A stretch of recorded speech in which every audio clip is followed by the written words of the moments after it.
চাচা, সবকিছু এত সাজানো গোছানো কেন? আর এখানে সকল সিগারেটের ফিল্টার আর সোনালী বিড়ি কেন? আমার ডার্বি বিড়ি কোথায় চাচা? কি হয়েছে চাচা? তুই চুপ হয়ে গেল কেন চাচা? বলো চাচা বলো, আমার ডার্বি বিড়ি কোথায়? अबे साले ডার্বি আর নেই বাবা, তুই ডার্বিকে ভুলে যা। ভুলে যাব?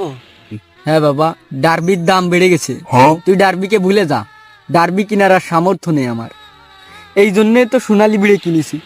আগে যে সিগারেট গুলো খেয়েছি সেগুলো এখানে স্মৃতি হিসেবে সাজিয়ে রেখেছি। না চাচা, এ হতে পারে না চাচা। এটাই হয়েছে বাবা, সত্যটাকে তোমাকে মেনেই নিতে হবে বাবা। না চাচা, এ হতে পারে না চাচা। আমি বিশ্বাস করি না, আমি